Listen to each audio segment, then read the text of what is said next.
isu yang sejak lama ya, karena once data itu dikumpulkan, tentunya akan selalu ada risiko data itu akan bocor. Nah, ketika data itu bocor,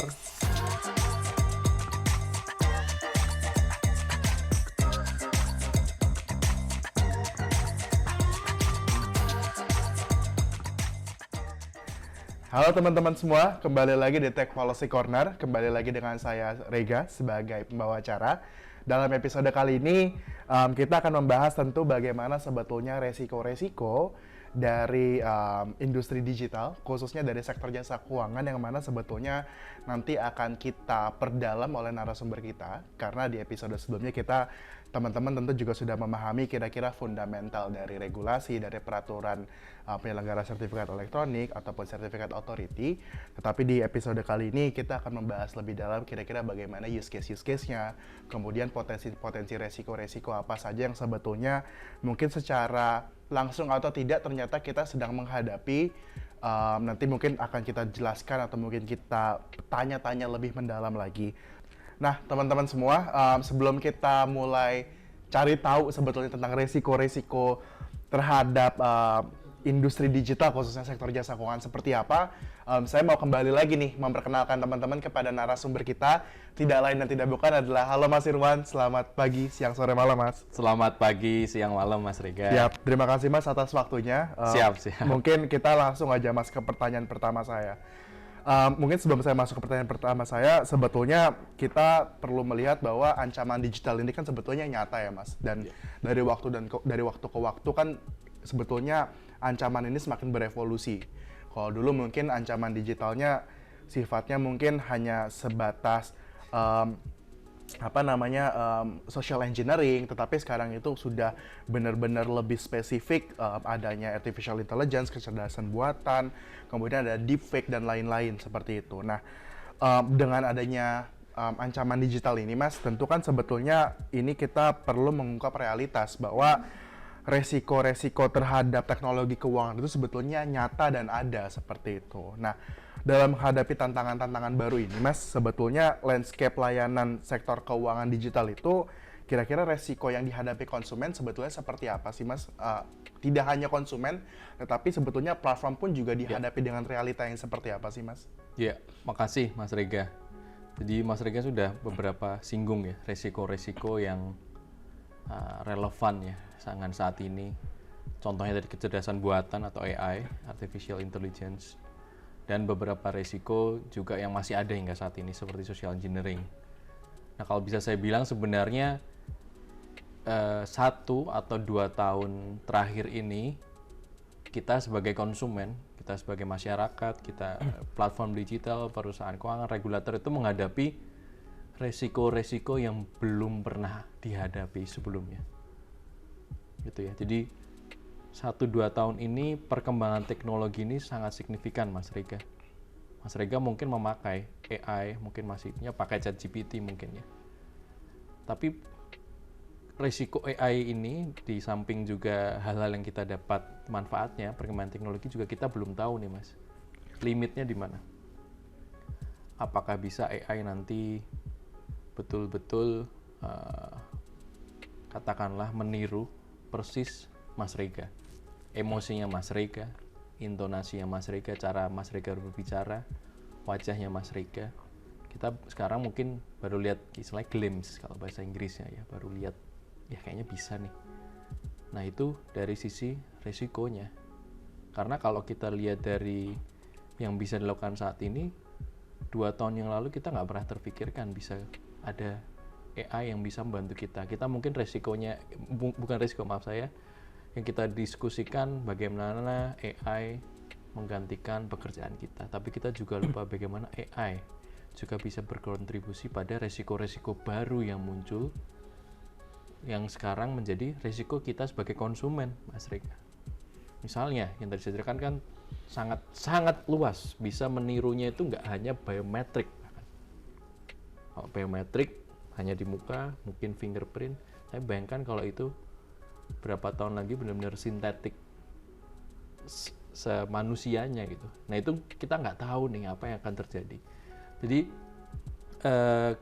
itulah yang sekarang jadi ancaman besar karena perkembangan teknologi di mana kita juga menikmatinya, produktivitas menaik, pertumbuhan ekonomi digital juga meningkat, tetapi ancaman-ancaman yang baru ini sekarang jadi perhatian di seluruh dunia, Mas Rega.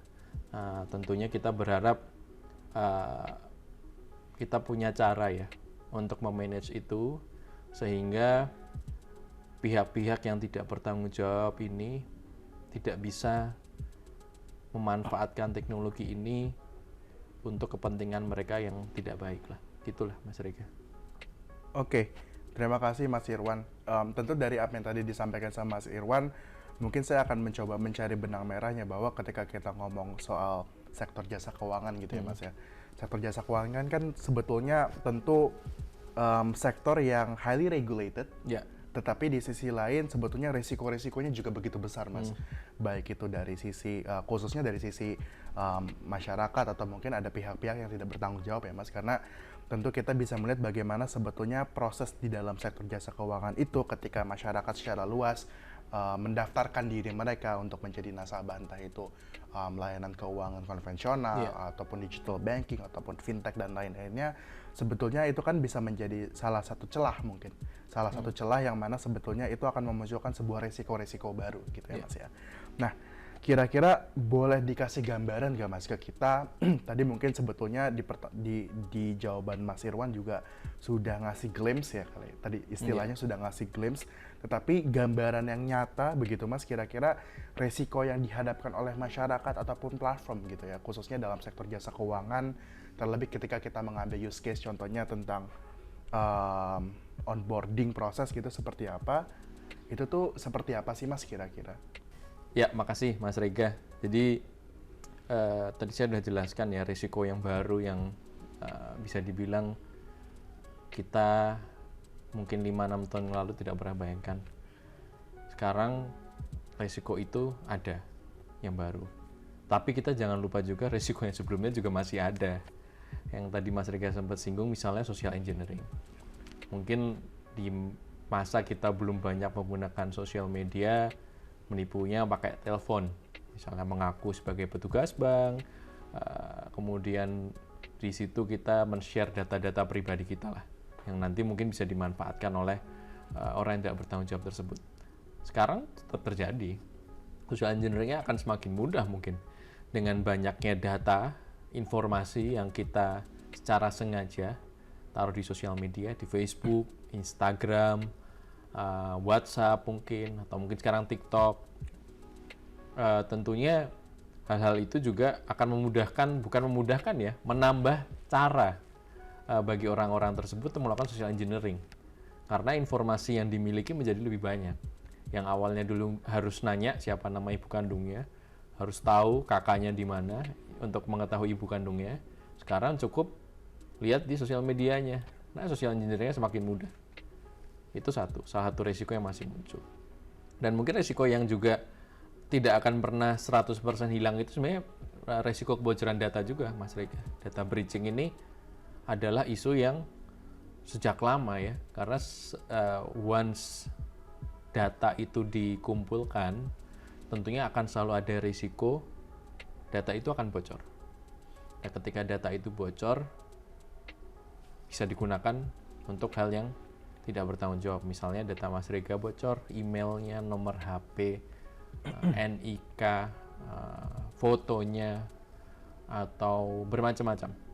Dan itu risiko besar juga, dan itu akan masih jadi risiko yang harus kita temui.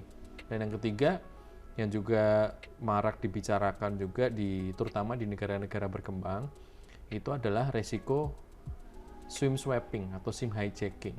Bisa dibilang pembajakan SIM card. Jadi resiko ini sebenarnya dari dulu sudah ada. Mungkin saya kurang tahu apakah di Indonesia kurang populer atau tidak, apa terjadi sebanyak apa, karena kita mungkin tidak sadar atau jarang mendengar beritanya, tapi ini terjadi dan memang jadi resiko di negara-negara berkembang. Kenapa? Karena regulasinya cenderung berbeda. Telekomunikasi kan, kalau mungkin Mas Rega tahu, kita kalau untuk mendapatkan nomor HP itu kan mudah sekali. Ya.